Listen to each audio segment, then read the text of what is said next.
Abraham के साथ परमेश्वर की वाचा। बाढ़ के कई वर्षों के बाद संसार में बहुत से लोग रहा करते थे और उन्होंने फिर से परमेश्वर के और एक दूसरे के विरुद्ध पाप किया। क्योंकि वे सब एक ही भाषा बोला करते थे, इसलिए वे एक साथ इकट्ठा हुए और संसार को भर देने के परमेश्वर के आदेश के बजाय एक नगर को बनाया। वे बहुत घमंडी थे और उनको कैसा जीवन जीना चाहिए इस बारे में वे परमेश्वर के आदेश का पालन करना नहीं चाहते थे। यहाँ तक कि उन्होंने एक ऐसी मीनार को बनाना आरंभ किया जो स्वर्ग तक पहुँचेगी। परमेश्वर ने देखा कि अगर वे एक साथ मिलकर बुराई करते रहेंगे तो वे बहुत से पापी कामों को कर सकते हैं। इसलिए परमेश्वर ने उनकी भाषा को बहुत सी विभिन्न भाषाओं में बदल दिया और उन लोगों को सारे संसार में फैला दिया। जिस नगर को उन्होंने बनाना आरंभ किया था वह बाबेल कहलाया, जिसका अर्थ है गड़बड़ी। कई सौ वर्षों के बाद परमेश्वर ने अब्राम नाम के एक मनुष्य से बात की।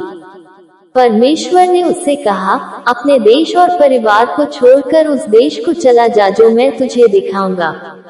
मैं तुझे आशीष दूंगा और तुझसे एक बड़ी जाति बनाऊंगा। मैं तेरा नाम महान करूंगा। जो तुझे आशीष दे मैं उसे आशीष दूंगा और जो तुझे श्राप दे मैं उसे श्राप दूंगा। तेरे कारण संसार के सारे कुल आशीष पाएंगे। अतः अब्राम ने परमेश्वर की बात मानी। उसने अपने सारे सेवकों और अपनी सारी संपत्ति समेत अपनी पत्नी सारै को लिया और कनान देश को चला गया जो परमेश्वर ने उसे दिखाया था। जब अब्राम कनान पहुंचा तो परमेश्वर ने उससे कहा, अपने चारों ओर देख, मैं तुझे ये सारा देश दूंगा और तेरे वंशज हमेशा के लिए इस पर अधिकार रखेंगे। तब अब्राम उस देश में बस गया। मलिकिसिदक नाम का एक पुरुष था जो सर्वोच्च परमेश्वर का याजक था। एक दिन जब अब्राम युद्ध करने के बाद आ रहा था तो वह और अब्राम मिले।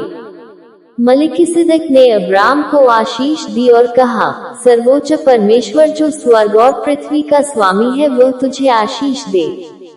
फिर अब्राम ने युद्ध में जीती हुई सब चीजों का दशमांश मलिकिसिदक को दिया। कई वर्ष बीत गए, परंतु अभी भी अब्राम और सारै के कोई पुत्र नहीं था।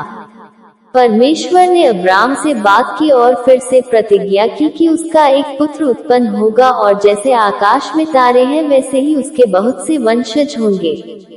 अब्राम ने परमेश्वर की प्रतिज्ञा पर विश्वास किया।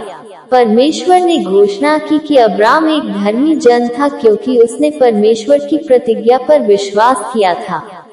तब परमेश्वर ने अब्राम से एक वाचा बांधी। सामान्य रूप से एक वाचा दो दलों के बीच में एक दूसरे के लिए कामों को करने का एक समझौता होता है। परमेश्वर ने अब्राम से वह प्रतिज्ञा तब की थी जब अब्राम सो रहा था, परंतु वह तब भी परमेश्वर को सुन सकता था।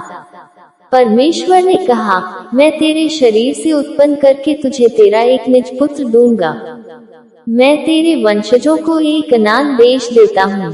परंतु अभी भी अब्राम को कोई पुत्र नहीं था।